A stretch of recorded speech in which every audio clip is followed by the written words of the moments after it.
الحمد لله وكفى وسلام على عباده الذين اصطفى أما بعد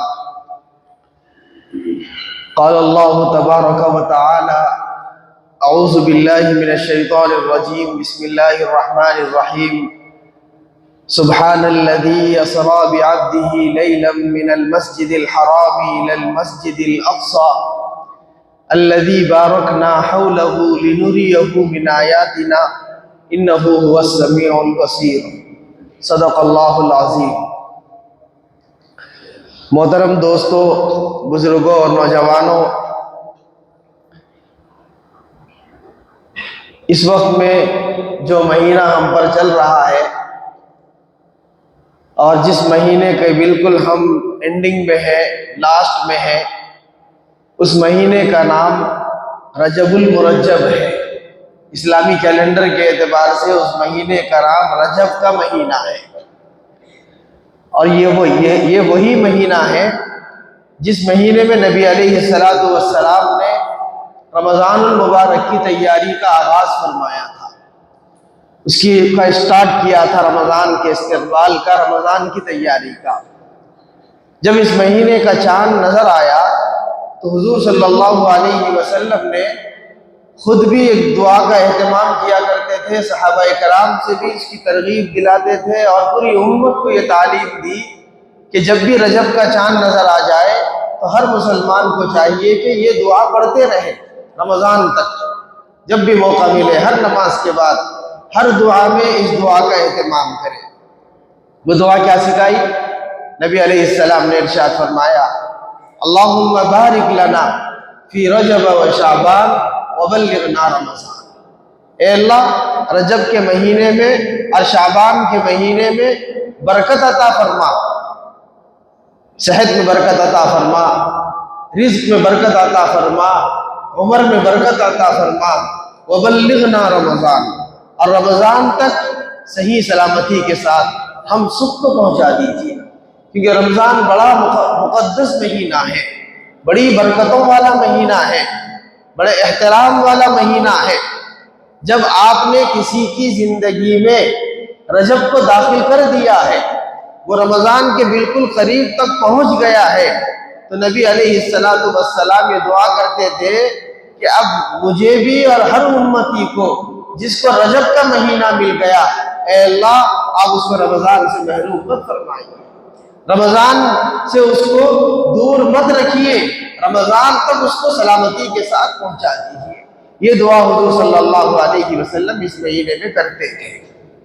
اور اس مہینے میں ایک خاص واقعہ، حضور صلی اللہ علیہ وسلم کے معجزات، حضور صلی اللہ علیہ وسلم کے اوپر اللہ تعالیٰ کے جو خاص انعامات اور فضل و کرم ہوئے ہیں، اس میں ایک بہت بڑا فضل اور ایک بہت بڑا انعام اور نبی علیہ السلام کا ایک بہت بڑا معجزہ اس مہینے میں پیش آیا، جس کو واقعہ معراج کہتے ہیں۔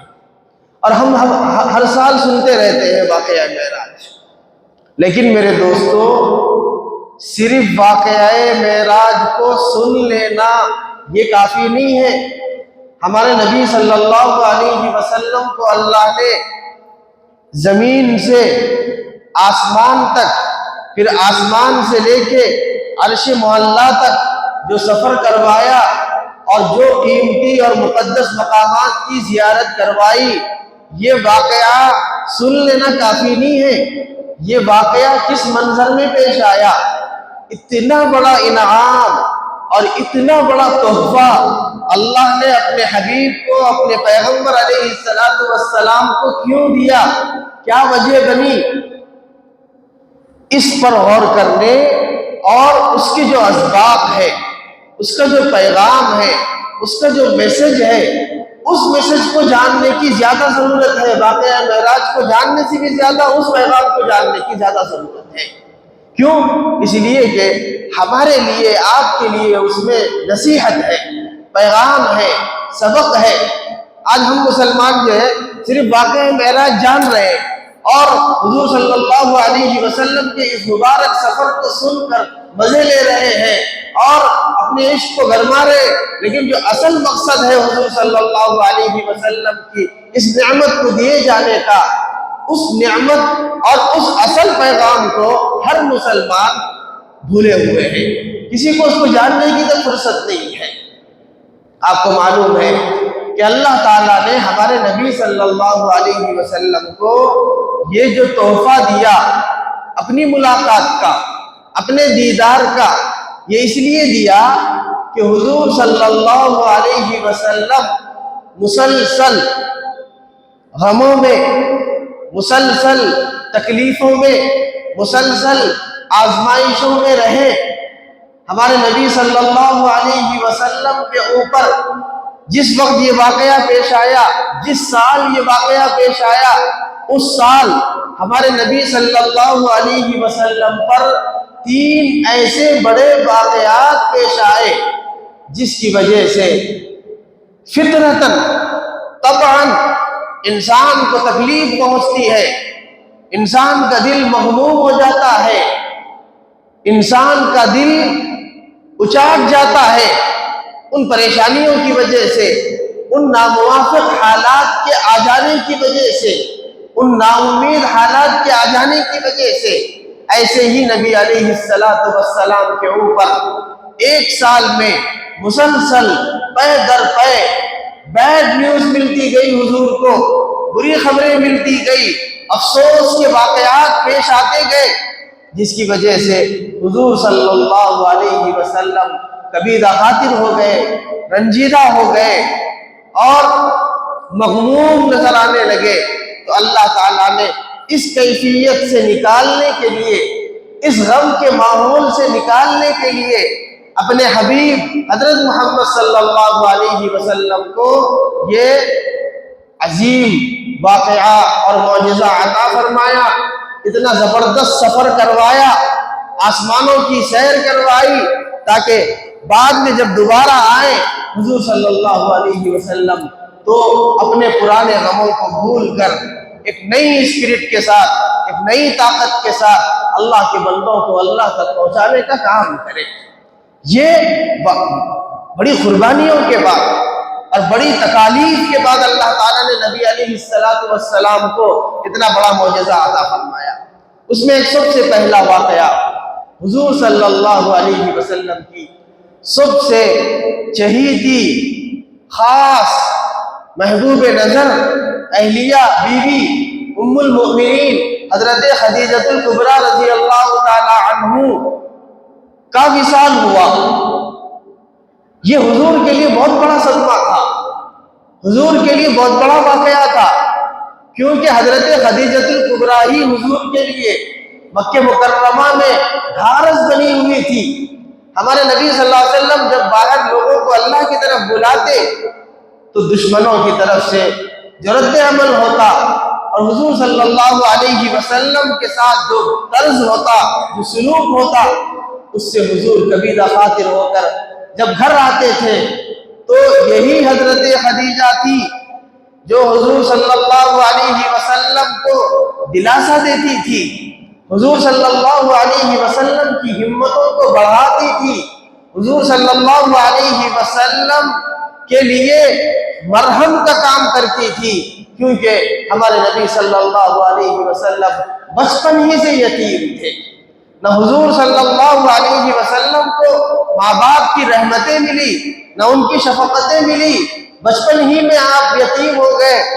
آپ اپنے چچا اور اپنے دادا کے وراثت میں تھے۔ پھر اس کے بعد جب حضرت خدیجہ کی سے نکاح ہوا تو پھر حضور صلی اللہ علیہ وسلم کا عجیب و غریب اٹیچمنٹ تھا حضرت خدیجہ سے، وہی تھی سب کچھ۔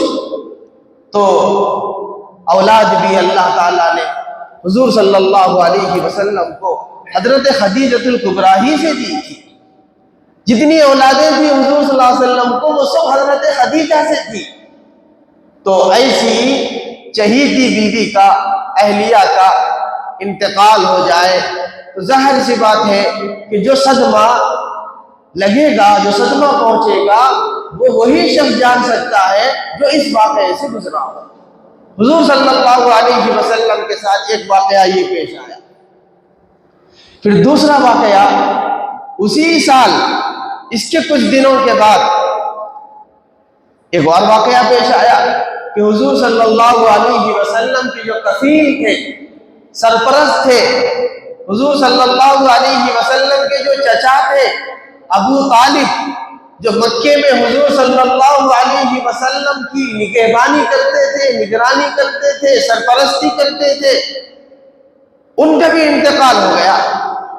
ایک طرف سارا مکہ دشمن بنا ہوا ہے، خاندان والے دشمن بنے ہوئے ہیں، دوسری چچائیں ابو لہب، ابو جہل جیسے لوگ حضور صلی اللہ علیہ وسلم کے دشمن بنے ہوئے ہیں۔ ایسے وقت میں جو چند لوگ تھے اپنے رشتہ دار، ان میں سے بیوی کا انتقال ہو گیا، اور جو چچا تھے، جو نگرانی کرتے تھے، نگہبانی کرتے تھے، ہر مصیبت کے وقت میں ساتھ دیتے تھے، حضرت ابو طالب کا بھی انتقال ہو گیا۔ اب آزمائشیں دیکھتے جائیے آپ حضور صلی اللہ علیہ وسلم کے اوپر اللہ کی طرف سے کیسی آزمائشیں آ رہی ہیں۔ ان کا بھی انتقال ہو گیا۔ تو حضور صلی اللہ علیہ وسلم ان دو واقعات سے مغموم ہو کر یہ فیصلہ کیے کہ میں اتنے دن سے مکے میں رہ کر لوگوں کو اللہ کی طرف بلا رہا ہوں، لیکن میرے پیغام کو لوگ قبول نہیں کر رہے ہیں، اس کا منفی اثر ان کے اوپر ہو رہا ہے۔ اس لیے حضور صلی اللہ علیہ وسلم نے یہ فیصلہ کیا کہ ایک تو لوگ میرا ساتھ نہیں دے رہے، دوسرے بیوی کا انتقال ہو گیا، تیسرے چچا ابو طالب کا انتقال ہو گیا۔ تو حضور نے یہ فیصلہ کیا کہ مکہ المکرمہ سے قریب میں ایک علاقہ ہے جس کا نام طائف ہے، اس علاقے میں کچھ لوگ رہتے ہیں، کچھ قبیلے والے رہتے ہیں، ان میں سے کچھ قبیلے والے میرے اپنے رشتہ دار بھی ہیں، میرے اپنے ماموں کی فیملی بھی ہے۔ میں طائف جاؤں گا مکہ چھوڑ کر، اور وہاں جا کر وہاں کے رہنے والے لوگوں کو اللہ کی طرف بلاؤں گا، ان کو توحید کا پیغام دوں گا، نبوت اور رسالت کا پیغام دوں گا۔ ہو سکتا ہے کہ مکے والے تو قبول نہیں کر رہے، طائف والے قبول کر لیں گے، طائف کے میرے رشتہ دار ہیں وہ لوگ قبول کر لیں گے۔ حضور نے یہ فیصلہ کیا، لیکن حضور صلی اللہ علیہ وسلم نے اپنا یہ منصوبہ مکہ سے مدینہ جانے کا بالکل خفیہ رکھا، مکہ سے طائف جانے کا بالکل خفیہ رکھا، سیکریٹ رکھا، کسی کو نہیں بتایا، حضرت ابو بکر صدیق کو بھی نہیں بتایا، حضرت عمر کو بھی نہیں بتایا، کسی دوسرے لوگوں کو نہیں بتایا۔ کیوں؟ اس لیے کہ ہمارے نبی صلی اللہ علیہ وسلم کے دل میں ایک خدشہ یہ بھی تھا کہ اگر میں طائف جاؤں گا اور وہاں جانے کے بعد طائف کے لوگ میرے پیغام کو ایکسپٹ نہیں کریں گے، حالانکہ میرے رشتہ دار ہوں گے، وہ رشتہ دار بھی مجھے قبول نہیں کریں گے، اور جب مجھے مایوس ہو کر واپس آنا پڑے گا تو میری جو چھوٹی موٹی طاقت اندر تھی، جو ہمت تھی، وہ بھی ٹوٹ جائے گی، اور ادھر مکے والے میرے اوپر اور ظلم و ستم کریں گے کہ تم اپنے رشتہ داروں کو تک اپنا پیغام نہیں دے سکے، ان کو اپنی بات نہیں منوا سکے، تم ہمیں کیا دعوت دو گے؟ یہ بات بھی مکے میں عام ہو سکتی ہے، پھیل سکتی ہے، اس سے غلط پیغام جا سکتا ہے۔ اس لیے حضور صلی اللہ علیہ وسلم سیکریٹ طریقے سے، خاموشی کے ساتھ، اکیلے مکہ المکرمہ سے نکل کر طائف کے علاقے میں پہنچے۔ یہ سب سے پہلی ہجرت تھی حضور صلی اللہ علیہ وسلم کی، اسلام کے لیے طائف گئے، قریب ہی مکہ المکرمہ سے قریب ہی ایک علاقہ ہے، وہاں پہنچے۔ وہاں پہنچنے کے بعد لوگوں سے ملاقات کی، اپنے رشتہ داروں سے ملاقات کی، اور پھر یہ پیغام پہنچایا اللہ کا، اور اللہ کی طرف بلایا، اور اللہ کی دعوت دی، توحید کی دعوت دی۔ تو ان لوگوں نے پہلے تو حضور صلی اللہ علیہ وسلم کا استقبال کیا، حضور صلی اللہ علیہ وسلم سے بات چیت کی، لیکن جب انہیں پتا چلا کہ حضور صلی اللہ علیہ وسلم، محمد صلی اللہ علیہ وسلم صرف ملاقات کے لیے نہیں آئے ہیں بلکہ دعوت دین لے کر آئے ہیں. ہمیں ہمارے دین سے، ہمارے آبا و اجداد کے دین سے ہٹانے کے لیے آئے ہیں. تو ان لوگوں نے جب یہ محسوس کیا تو حضور صلی اللہ علیہ وسلم کی بات کو ٹھکرا دیا، نظر انداز کر دیا اور کہا کہ چونکہ آپ رشتہ دار ہیں اس لیے ہم آپ کے ساتھ کوئی غلط سلوک نہیں کریں گے. آپ رشتہ دار ہیں ہمارے، لیکن جو پیغام آپ لے کے آئے ہیں یہ ہم کو قبول نہیں ہے. ہم آپ کو مشورہ دیتے ہیں کہ آپ خاموشی کے ساتھ ہمارا علاقہ چھوڑ کے چلے جائے، ورنہ پھر ہمیں مجبوراً آپ پر ظلم و زیادتی کرنا پڑے گا. ان لوگوں نے حضور صلی اللہ علیہ وسلم کو وارننگ دے دی ایک معنوں میں کہ آپ یہاں سے چلے جائیے، اب ہمارے علاقے میں اپنے دین کی دعوت مت دیجیے. اور پھر کچھ لوگوں کو، محلے کے چند بدماش نوجوانوں کو ان لوگوں نے کہا کہ اس شخص کو ہماری بستی سے باہر نکال دو اور شہر بدر کر دو. ان نوجوانوں نے حضور صلی اللہ علیہ وسلم پر جو ظلم کیا اور جو حضور صلی اللہ علیہ وسلم کے ساتھ بدتمیزی کی، آپ جانتے ہیں کہ کتنا عظیم واقعہ اس وقت پیش آیا. ہمارے نبی صلی اللہ علیہ وسلم پر پتھروں کی بارش کی گئی، پتھروں سے مارا گیا، اتنا ظلم کیا گیا کہ حضور صلی اللہ علیہ وسلم کے نعلین شریفین خون سے تر بتر ہو گئے.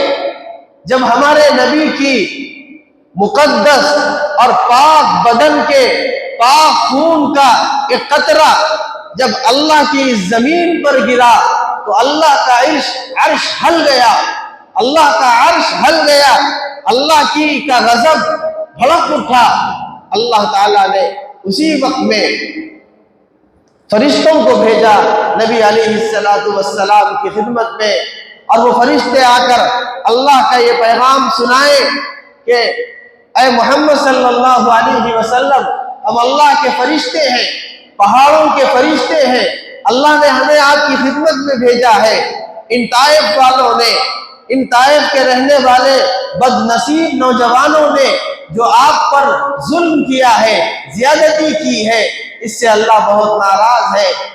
اللہ آپ سے پوچھنا چاہتے ہیں اگر آپ چاہیں تو یہ جو دو پہاڑ ہیں جس کے درمیان طائف کا علاقہ بسا ہوا ہے، اگر آپ چاہیں تو ان دو پہاڑوں کو ہم آپس میں ملا دیں گے، جس کی وجہ سے طائف میں رہنے والے سارے لوگ ان دو پہاڑوں کے درمیان میں پس جائیں گے، چکنا چور ہو جائیں گے اور وہ ختم ہو جائیں گے، مٹ جائیں گے، فنا ہو جائیں گے. لیکن قربان جائیے حضرت محمد صلی اللہ علیہ وسلم کے رحمت للعالمین ہونے پر اتنا غلط سلوک کرنے کے باوجود، اتنا مایوس کرنے کے باوجود، اتنا نا امید کرنے کے باوجود اللہ کے نبی نے کیا جواب دیا ان فرشتوں کو؟ اللہ کے نبی نے کہا کہ نہیں، یہ لوگ، یہ میری امت ہے، میں ان کے لیے رحمت بنا کر بھیجا گیا ہوں، زحمت اور عذاب کا ذریعہ میں نہیں بننا چاہتا ہوں. انہم لا یعلمون، انہم لا یعلمون، یہ لوگ مجھے نہیں پہچانتے، مجھے نہیں جانتے، ان کو چھوڑ دو. ہو سکتا ہے کہ یہ لوگ مجھ پر ایمان نہیں لا رہے، لیکن جب یہ مر جائیں گے تو ان کی اولادیں مجھ پر ایمان لائے گی، ان کی اولاد میرے پیغام کو قبول کرے گی. نبی علیہ السلام نے کوئی عذاب دینے کی تائید نہیں کی، کوئی نقصان پہنچانے کی تائید نہیں کی. پھر وہاں سے اکیلے تھے، زخمی حالت میں اور مایوسی کی حالت میں، طاقت ختم ہو گئی، ہمت ٹوٹ گئی، اکیلے اٹھے اس علاقے سے، اس میدان سے طائف کے، اور آہستہ آہستہ آہستہ چلتے چلتے ایک باغ کی طرف بڑھے.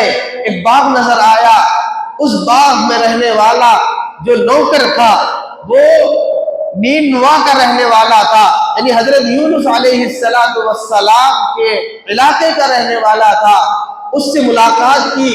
وہ بیچارہ مشرک تھا لیکن رحم دل تھا. اس نے دیکھا کہ ایک شخص زخمی حالت میں میرے باغ میں آیا ہے، اس نے بٹھایا اپنے باغ میں، وہ انگور کا باغ تھا، اس نے انگور توڑ کر دھو کر لا کر پلیٹ میں نبی علیہ السلام کی خدمت میں پیش کیا۔ حضور نے اس انگوروں کو کھایا اور پھر حضور صلی اللہ علیہ وسلم نے اس کے بارے میں پوچھا کہ تم کہاں سے ہو؟ تو اس نے کہا کہ میں نینوا کا رہنے والا ہوں۔ حضور صلی اللہ علیہ وسلم نے اس سے پوچھا اچھا تم میرے بھائی حضرت یونس علیہ السلام کے علاقے سے ہے؟ جیسے ہی حضور نے حضرت یونس علیہ السلام کا نام لیا تو وہ پریشان ہو گیا۔ اس نے کہا کہ آپ کو کیسے معلوم یونس علیہ السلام کا نام، ہمارے علاقے کے نبی کا نام؟ تو حضور نے تفصیل بتائی۔ اس نے حضور صلی اللہ علیہ وسلم سے متاثر ہو کر اسلام قبول کیا، اسی وقت میں اسی باغ میں بیٹھ کے۔ آج بھی وہ باغ مدینہ منورہ میں موجود ہے۔ جو لوگ عمرہ کرنے مدینے کی زیارت کرنے جاتے ہیں ان کو وہ باغ لے جایا جاتا ہے، جو باغ وہاں پر موجود ہے طائف کے علاقے میں۔ حضور صلی اللہ علیہ وسلم نے اس کو پیغام دیا اسلام کا، دین کا، اس نے قبول کیا اور وعدہ کیا کہ میں زندہ رہوں گا تو آپ کی خدمت میں حاضر ہوں گا اور میں آپ کی مدد کروں گا۔ نبی علیہ السلام نے ارشاد فرمایا کہ اگرچہ کہ طائف والوں نے مجھے مارا، مجھے گھسیٹا، مجھے لہو لہان کیا، لیکن اتنی بڑی قربانیوں کے باوجود اگر کوئی ایک شخص بھی اسلام قبول کر لے، میرے پیغام کو ایکسپٹ کر لے، میری مغفرت اور میری نجات کے لیے کافی ہے۔ وہاں سے حضور صلی اللہ علیہ وسلم مایوس ہو کر، کیونکہ رشتہ داروں نے پیغام کو قبول نہیں کیا، طائف والوں نے گنجائش نہیں رکھی اپنے دل میں نبی علیہ السلام کو رکھنے کے لیے، ستایا، تکلیفیں پہنچائی، تو حضور واپس مکہ مکرمہ آ گئے، بڑے مغموم تھے۔ احادیث میں ہے کہ حضور صلی اللہ علیہ وسلم نے اس وقت میں پہلی مرتبہ اپنی زبان پر حرف شکایت لایا اللہ سے اور یہ کہا اے اللہ میں اس وقت میں اکیلا محسوس کر رہا ہوں، میرا دل بوجھل ہو گیا ہے، میرا کوئی یار نہیں جو مجھ سے یاری کرے اور میں اپنا دل کا غم اس کے سامنے ہلکا کروں۔ کوئی میرا دلدار نہیں ہے، کوئی میرا سپورٹر نہیں ہے، کوئی میرا رشتہ دار ایسا نہیں ہے اب جو میری مدد کر سکے۔ بیوی کا بھی انتقال ہو گیا، چچا کا بھی انتقال ہو گیا، لوگ بھی قبول کرنے کے لیے تیار نہیں ہیں، خاندان والے بھی پیغام کو قبول کرنے کے لیے تیار نہیں ہیں۔ اس وقت نبی علیہ السلام کی جو دلی کیفیت تھی، جو مغموم کیفیت تھی، اللہ تعالیٰ اس کو ہلکا کرنے کے لیے، اس کے بدلے میں اللہ تعالیٰ ایک بہت بڑی نعمت دینے کے لیے کہ جو واقعہ معراج پیش آنے والا ہے، وہ اللہ تعالیٰ ان قربانیوں کے بعد، ان آزمائشوں کے بعد، ان تکالیف کے بعد اللہ کے نبی صلی اللہ علیہ وسلم کو اتنا بڑا شرف ملا، اتنا بڑا اعزاز ملا کہ وہ اعزاز حضرت آدم علیہ السلام سے لے کر حضرت عیسیٰ علیہ السلام تک کسی نبی اور رسول کو نہیں ملا، جو اعزاز اللہ نے حضرت محمد صلی اللہ علیہ وسلم کو معراج میں سفر کروا کر دیا۔ محدثین نے، علماء نے فرمایا اللہ تعالیٰ جب کوئی نعمت دیتے ہیں اور اللہ تعالیٰ جب کوئی بڑی چیز دیتے ہیں، کوئی اچھی خبر سنانا چاہتے ہیں بندوں کو، تو اس سے پہلے آزمائشوں میں مبتلا کرتے ہیں، اس سے پہلے حالات میں مبتلا کرتے ہیں۔ مصیبتوں کا آنا، حالات کا آنا، یہ اللہ کے ناراضگی کی دلیل نہیں ہے، یہ ہماری اللہ کے پاس مقبول نہ ہونے کی دلیل نہیں ہے، اللہ کے ناراض ہونے کی دلیل نہیں ہے۔ کیوں؟ اگر ایسی بات ہوتی تو اس روئے زمین پر، اس دھرتی پر، اس دنیا پر سب سے زیادہ مصیبتیں، سب سے زیادہ پریشانیاں، سب سے زیادہ آلام، آزمائشیں کس پر آئی؟ جناب محمد رسول اللہ صلی اللہ علیہ وسلم پر آئی۔ اگر یتیم ہو جانا اللہ کی ناراضگی کا سبب ہے، اگر یتیم ہو جانا، بچپن سے ماں باپ سے محروم ہو جانا، یہ اللہ کے غضب کا، معاذ اللہ اللہ کے غصے کا سبب ہے، تو ہمارے نبی صلی اللہ علیہ وسلم کبھی یتیم نہ ہوتے، بچپن ہی سے حضور صلی اللہ علیہ وسلم پر اللہ کی آزمائشیں، اللہ کی مصیبتیں آنا شروع ہو گئی۔ کیوں؟ اس لیے کہ اللہ تعالیٰ کا دستور ہے، اللہ تعالیٰ کا قاعدہ ہے، جو اللہ کے جتنا قریب ہوتا ہے، جو اللہ کا جتنا محبوب ہوتا ہے، اللہ تعالیٰ دنیا میں اس کو اتنی ہی آزمائشوں میں مبتلا کرتے ہیں۔ وہ آرام سے نہیں رہ سکتا، وہ اطمینان سے نہیں رہ سکتا، وہ ہر موقع پر خوشی کے حالت میں نہیں رہ سکتا۔ اگر کوئی ایسا رہ رہا ہے تو اس کا مطلب یہ ہے کہ اللہ اس سے خوش نہیں ہے، اللہ اس سے ناراض ہے، اللہ تعالیٰ اس سے ناراض ہے، کیونکہ اللہ تعالیٰ ایسے ہی لوگوں کو دنیا میں بغیر قربانیوں کے، بغیر مصیبتوں کے رکھتے ہیں۔ اور جو آدمی آزمائشوں میں رہتا ہے، جو آدمی ہمیشہ فکروں میں رہتا ہے، اس آدمی کے بارے میں یہ سوچا جا سکتا ہے یا یہ امید کیا جا سکتا ہے کہ اس آدمی سے اللہ تعالیٰ خوش ہے، یہ اللہ کا قریب ہے، مقرب ہے، اسی لیے اللہ تعالیٰ اس کو آزمائشوں میں مبتلا کر رکھا ہے۔ بالکل اسی طرح نبی علیہ السلام پر بھی اللہ تعالیٰ نے مصیبتیں، آزمائشیں پے در پے بھیجتے گئے۔ کیوں؟ دنیا میں ایک تربیت کا حصہ ہے، دنیا ایک تربیت کا پروسیس ہے۔ یہاں پر اللہ تعالیٰ بغیر آزمائے کے بھی ہمارے نبی صلی اللہ علیہ وسلم کو بغیر کسی تکلیف میں مبتلا کیے ہوئے راحت ہی راحت میں رکھ سکتے تھے، لیکن ہمارے نبی کے ساتھ ایسا نہیں ہوا۔ کیوں؟ اس لیے کہ دنیا دار الاسباب ہے، یہاں پر ہر چیز سبب کے ساتھ لگی ہوئی ہے، یہاں رہنا ہے تو سبب اختیار کرنا پڑے گا۔ ہمارے نبی صلی اللہ علیہ وسلم اگر اسلام کی دعوت دینا چاہتے تھے، شروع کیے تھے، اور اللہ چاہتا تو ایک ہی وقت میں پوری دنیا میں اللہ تعالیٰ ہمارے نبی صلی اللہ علیہ وسلم کے پیغام کو بھیجا سکتے تھے، لوگوں کو اس کو ایکسپٹ کروا سکتے تھے۔ پھر اس کے باوجود ایسا نہیں ہوا۔ کیوں نہیں ہوا؟ اس لیے نہیں ہوا کہ دنیا دار الاسباب ہے۔ جنگیں کیوں ہوئی؟ غزوات کیوں ہوئے؟ لڑائی جھگڑے کیوں ہوئے؟ ہمارے نبی صلی اللہ علیہ وسلم کو مکہ کیوں چھوڑنا پڑا؟ مدینہ کیوں جانا پڑا؟ ہجرت کیوں کرنا پڑا؟ کیا اس کے بغیر اسلام نہیں پھیل سکتا تھا؟ کیا اللہ کے پاس اتنی طاقت نہیں تھی کہ اپنے حبیب کو تکلیف میں مبتلا کیے بغیر، اپنے حبیب کو آزمائش میں مبتلا کیے بغیر بھی اللہ تعالیٰ اسلام کو مکے سے پوری دنیا میں پھیلا سکتے تھے، مدینے سے پوری دنیا میں پھیلا سکتے تھے؟ لیکن اللہ نے ایسا نہیں کیا۔ دنیا دار الاسباب ہے، سبب اختیار کرنا پڑے گا، اس پروسیس سے سب کو گزرنا ہے۔ جو پروسیس اللہ نے دنیا میں جینے کے لیے بنایا ہے، اس میں انبیاء بھی داخل ہیں، اس میں رسول بھی داخل ہے، اس میں حضرت محمد صلی اللہ علیہ وسلم بھی داخل ہے۔ یہ عظیم واقعات، آزمائشوں کے بعد اللہ نے ہمارے نبی صلی اللہ علیہ وسلم کو معراج کا تحفہ دیا۔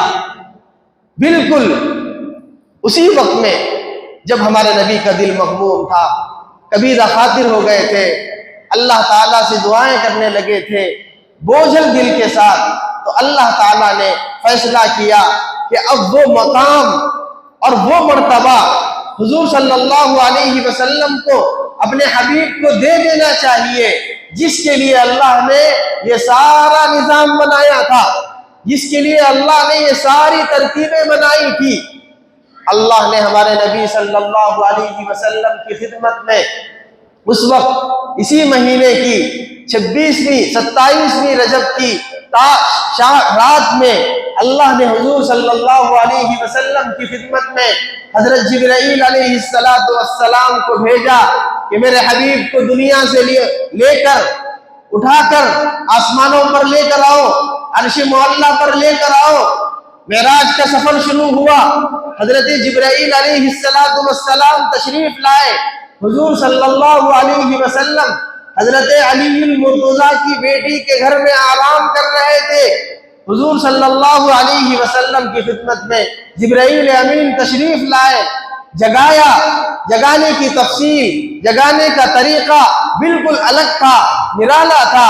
حضرت جبرائیل علیہ السلام نے حضور صلی اللہ علیہ وسلم کو ہاتھ سے نہیں جگایا، پیر سے نہیں جگایا، حضور صلی اللہ علیہ وسلم کے تلوے مبارک کا بوسہ لے کر حضرت جبرائیل امین نے حضور کو جگایا اور حضور جب بیدار ہوئے تو پوچھا کون؟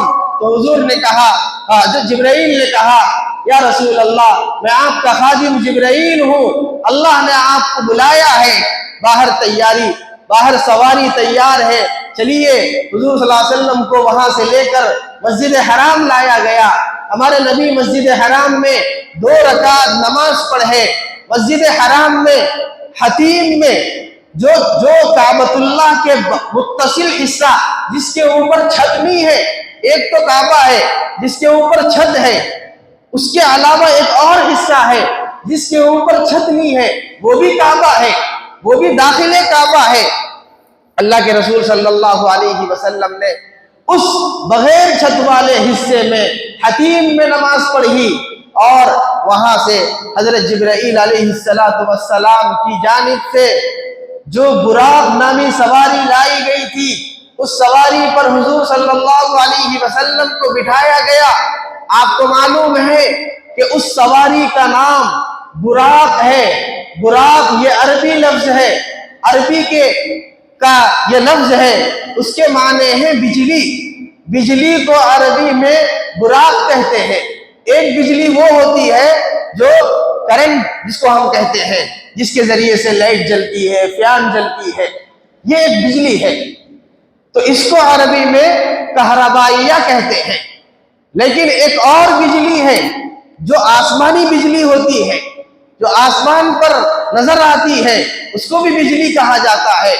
نبی علیہ السلام جس سواری پر سوار ہو کر گئے اس سواری کا نام براق تھا، یعنی بجلی کی طرح وہ تیز ترار تھی۔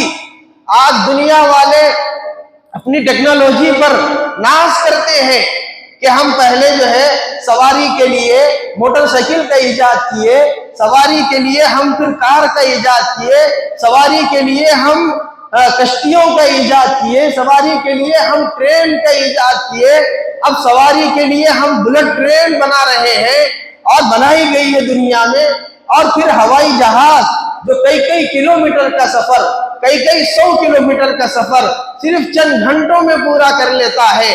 دنیا والے اپنی ٹیکنالوجی پر ناز کرتے ہیں، فخر کرتے ہیں۔ ان لوگوں کو معلوم ہونا چاہیے جو صرف دنیا کو اپنی طاقت سمجھتے ہیں، اپنی طاقت کو ہی سب کچھ سمجھتے ہیں، ایسے لوگوں کو بتا دو کہ جس سواری پر حضرت محمد صلی اللہ علیہ وسلم مکہ مکرمہ سے مسجد حرام سے بیت المقدس تک گئے تھے، اس سواری کا نام براق تھا۔ اور ہمارے نبی نے اس سفر کو، جو عام دنوں میں جب لوگ اونٹوں کے ذریعے سے اور گھوڑوں کے ذریعے سے سفر کرتے تھے تو 3 مہینے 4 مہینے کی مسافت تھی مسجد حرام سے مسجد اقصی فلسطین، لیکن اس رات میں حضور صلی اللہ علیہ وسلم چند سیکنڈ میں جنت سے لائی گئی ہوئی اس سواری پر بیٹھ کر مسجد حرام سے مسجد اقصی تک صرف چند منٹ میں چلے گئے۔ ہوائی جہاز سے تیز رفتار والی گاڑی میں سفر کر کے، سواری میں سفر کر کے اللہ کے رسول صلی اللہ علیہ وسلم کو فلسطین بھیجا گیا، مسجد اقصی بھیجا گیا، اور وہاں پہلے سے انبیاء کرام موجود تھے حضور کے انتظار میں۔ جیسے ہی حضور صلی اللہ علیہ وسلم مسجد اقصی پہنچے، نماز تیار کی گئی، آپ صلی اللہ علیہ وسلم کو جبرائیل نے حکم دیا یہ سب انبیاء اور یہ سب رسول جو انبیاء قبروں میں مدفون ہیں، وہ انبیاء بھی موجود تھے مسجد اقصی میں، اور جو انبیاء آسمانوں پر موجود ہیں، جیسے حضرت عیسیٰ علیہ السلام نبی اور رسول ہے، لیکن وہ قبر میں نہیں ہے، وہ آسمان پر زندہ ہے۔ اللہ نے زمین میں دفن کیے ہوئے انبیاء اور رسول کو بھی جمع کیا مسجد اقصی میں، اور جو آسمان پر ہے، ایک روایت کے مطابق حضرت ادریس علیہ السلام وہ بھی آسمان پر ہے، ان کو بھی جمع کیا، سب انبیاء جمع ہوئے۔ اللہ کے رسول صلی اللہ علیہ وسلم کو امامت کا شرف بخشا گیا، آپ اسی وقت امام الانبیاء کہلائے گئے، امام الانبیاء کہلائے گئے۔ سب نبیوں کی امامت نبی علیہ السلام نے کی، کیونکہ ہر نبی کی خواہش تھی ہر نبی کی تمنا تھی کہ کاش میں محمد الرسول اللہ صلی اللہ علیہ وسلم کی امت میں پیدا ہوتا۔ اللہ تعالیٰ نے ان سب کی اس خواہش کو نبی کی ابتدا میں نماز پڑھوا کر پوری کر دی، امام الانبیاء بنے۔ ایک حصہ معراج کا سفر کا یہ ہے، مسجد حرام سے لے کر مسجد اقصیٰ تک۔ کس پہ آئے حضور؟ براق نامی سواری پر آئے، تیز ترار سواری پر آئے، ایسی تیز ترار سواری پر آئے کہ قیامت تک دنیا کی کوئی ٹیکنالوجی اتنی تیز ترار سواری کا وجود ہی نہیں لا سکتی، پیدا ہی نہیں کر سکتی اتنی تیز ترار سواری کا۔ اس کے بعد سفر کا اگلا مرحلہ یہاں سے شروع ہوا، جب نماز سے فارغ ہو گئے، سب سے ملاقات ہو گئی، سب جدھر کے ادھر چلے گئے۔ حضرت جبرائیل امین علیہ السلام نے اللہ کے نبی سے کہا اب آپ کو آسمانوں کی سیر کرنا ہے، آسمانوں کی طرف سفر کرنا ہے، جس کو معراج کہتے ہیں۔ مسجد حرام سے لے کر مسجد اقصیٰ تک کے سفر کو اسراء کہتے ہیں، اور مسجد اقصیٰ سے لے کے عرش معلیٰ تک جو سفر ہے اس کو معراج کہتے ہیں۔ یہ سفر کیسے ہوا؟ یہ سفر ایسے ہوا، محدثین نے فرمایا کہ اللہ تعالیٰ نے مسجد اقصیٰ سے آسمانوں تک حضور صلی اللہ علیہ وسلم کے لیے ایک سیڑھی کا انتظام کیا، جس کو سیڑھی بھی کہا جا سکتا ہے، جس کو ایلیویٹر بھی کہا جا سکتا ہے۔ جیسے شاپنگ مالوں میں جو لفٹیں لگی ہوئی ہوتی ہے اوپر چڑھنے کے لیے، گرینڈ فلور سے فرسٹ فلور، فرسٹ فلور سے سیکنڈ فلور تک جیسے ہم چڑھتے ہیں، ایک تو سیڑھیوں کے ذریعے سے چڑھتے ہیں، دوسرے ایلیویٹر کے ذریعے سے چڑھتے ہیں، تیسرے لفٹ کے ذریعے سے چڑھتے ہیں۔ جو بھی شکل ہو، اللہ تعالیٰ نے اپنے حبیب کو اوپر چڑھوایا۔ کتنی اوپر چڑھوایا؟ کتنے ہزار کتنے لاکھ بلندی پر آسمان ہے، اس کا صحیح علم کسی کو نہیں ہے۔ ہوائی جہاز جو سفر کرتا ہے، ایک ملک سے دوسرے ملک کو ہم جاتے ہیں تو ہوائی جہاز جو سفر کرتا ہے تو اس کی اونچائی 30,000 فٹ بلندی پر ہوتی ہے، 35,000 فٹ، 40,000 فٹ، اس سے زیادہ نہیں۔ اور اگر بہت زیادہ دنیا ترقی کر لی تو خلا میں لوگ جا رہے ہیں، لیکن وہ بھی انتہا نہیں ہے، آسمانوں کی انتہا تو اس سے زیادہ اوپر ہے۔ اللہ تعالیٰ نے لفٹ کے ذریعے سے، ایک ٹیکنالوجی کے ذریعے سے ہمارے نبی صلی اللہ علیہ وسلم کو چند منٹوں میں، چند سیکنڈوں میں اتنی اوپر لے جا کر آسمانوں کی سیر کروائی۔ وہ طریقہ کیا تھا، وہ آلہ کیا تھا، ہم اس کو سمجھ بھی نہیں سکتے، اور ہماری طاقت اس کو سمجھ بھی نہیں سکتی۔ بس ہمارا کام ماننا ہے کہ ہمارے نبی صلی اللہ علیہ وسلم کو اللہ تعالیٰ نے جیتے جاگتے جسم کے ساتھ اس دنیا کی زندگی میں آسمانوں کی سیر کرائی۔ وہ کیسے کرائی، کس کے ذریعے سے کرائی، کس طرح کرائی، ہماری عقل اس کو سمجھ نہیں سکتی۔ گئے حضور صلی اللہ علیہ وسلم آسمانوں پر، پھر ایک جگہ ایسی آئی جہاں پر حضرت جبرائیل امین نے کہا یا رسول اللہ، یہ بھی میری آخری انتہا ہے، جس کو سدرۃ المنتہا کہا جاتا ہے، یہاں تک ہی میرے لیے پرمیشن تھا، میرے لیے الاؤ تھا، اب آگے کا سفر آپ کو طے کرنا ہے۔ اگر میں اس جگہ پر آپ کے ساتھ رہوں گا، میرے پر جل جائیں گے اور میرا وجود ختم ہو جائے گا۔ یہاں پر اللہ کا ایسا نور ہے، اللہ کی ایسی تجلیات ہے کہ فرشتوں تک کی بھی رسائی نہیں ہے، جبرائیل امین کی بھی رسائی نہیں ہے۔ اب یہاں سے سفر آپ کو اکیلے کرنا ہے۔ پھر اللہ تعالیٰ سدرۃ المنتہا سے خود اکیلے نبی علیہ السلام کا سفر کروائے، عرش پہ گئے، اللہ سے ملاقات ہوئی، اللہ سے راز و نیاز ہوئی۔ نبی علیہ السلام نے اللہ کے سامنے کہا التحیات للہ والصلوات والطیبات۔ جب اللہ سے ملاقات ہوئی تو اللہ کے رسول صلی اللہ علیہ وسلم نے سلام نہیں کیا اللہ کو السلام علیکہ یا اللہ، بلکہ نبی نے جو الفاظ استعمال کیے وہ تمام سلاموں کا مجموعہ ہے۔ التحیات للہ، تمام قولی عبادتیں اللہ کے لیے، آپ کے لیے ہیں۔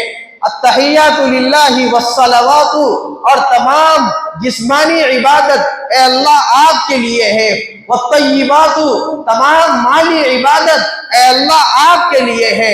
جب ہم اپنے حبیب کو اتنی خوبصورت تعریف کرتے ہوئے اللہ نے سنا تو اللہ نے پلٹا کے جواب دیا، السلام علیکہ ایھا النبی ورحمۃ اللہ وبرکاتہ۔ اللہ نے کہا سلامتی ہو اے نبی، سلامتی ہو اے نبی آپ پر، ورحمۃ اللہ وبرکاتہ، اللہ کی رحمت ہو آپ پر اور اللہ کی برکت ہو آپ پر۔ اب جو اعزاز ملا حضور صلی اللہ علیہ وسلم کو، اللہ سے ملاقات کا، آسمانوں کی سیر کا، اور جنت اور جہنم کو دیکھنے کا، اللہ کے عذابات کو دیکھنے کا، اللہ کے انعامات کو دیکھنے کا، یہ اعزاز اللہ نے کسی اور نبی کو نہیں دیا۔ نہ حضرت نوح کو دیا، نہ حضرت ابراہیم علیہ السلام کو دیا، نہ حضرت اسماعیل علیہ السلام کو دیا، نہ حضرت موسیٰ علیہ السلام کو دیا، کسی نبی کو اللہ نے نہیں دیا جو اعزاز اللہ نے محمد الرسول اللہ صلی اللہ علیہ وسلم کو دیا۔ جب اللہ سے ملاقات ہوئی تو حضور صلی اللہ علیہ وسلم نے اللہ سے کہا، اے اللہ آپ نے تو مجھے معراج عطا فرما دی، میری امت کا بھی خیال کیجئے، میری امت پر بھی رحم کیجئے۔ اللہ نے نبی کی بات سنی اور اللہ نے نبی کو پوری امت کو معراج کے طور پر 5 نمازوں کا تحفہ دیا۔ آپ کی معراج آسمانوں کی زیارت تھی، آپ کی معراج عرش معلیٰ کے پاس آنا تھا، آپ کی معراج مجھ سے راز و نیاز کی باتیں تھی، اور آپ کی امت کی معراج یہ ہے کہ 5 وقت کی نماز پوری امت کی معراج ہے۔ ہماری آپ کی معراج، شب معراج صرف رجب کے مہینے میں نہیں آتی، شب معراج صرف رجب کے ایک مہینے میں ایک رات میں خاص نہیں ہے۔ نبی علیہ السلام نے کہا میری امت کی معراج دن میں 5 وقت ہے، فجر بھی معراج ہے، ظہر بھی معراج ہے، عصر بھی معراج ہے، مغرب بھی معراج ہے، عشاء بھی معراج ہے۔ یہ نمازوں کا تحفہ لے کر حضور صلی اللہ علیہ وسلم واپس اس دنیا میں آئے۔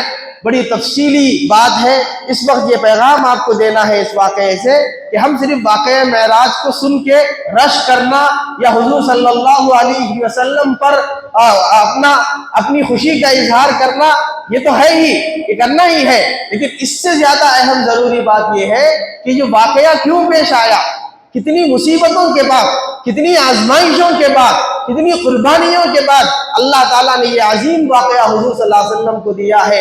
اس واقعے سے بھی سبق حاصل کرنا ہے۔ آج ہمارے کے اندر بھی جو ہے قربانیوں کا مزاج پیدا ہونا ہے، دین کے لیے مصیبتوں میں مبتلا ہونا، دین کے لیے آزمائشوں میں مبتلا ہونا، یہ مزاج ہمارے اندر پیدا کرنا ہے۔ یہ پیغام ہے واقعہ معراج کا۔ اور دوسرا پیغام یہ ہے کہ اس واقعے میں جو سب سے بڑا پیغام اور مقصد اور جو تحفہ پوری امت کے لیے تھا وہ نمازیں تھی۔ آج ہم مسلمانوں کو چاہیے نمازی بن جائیں، نمازوں کا اہتمام کرنے والے بن جائیں، اور کوئی نماز ہماری نہ چھوٹ پائے، نہ فجر چھوٹے، نہ ظہر چھوٹے۔ یہ فرض نماز ہے میرے دوستو، اہم ترین عبادت ہے۔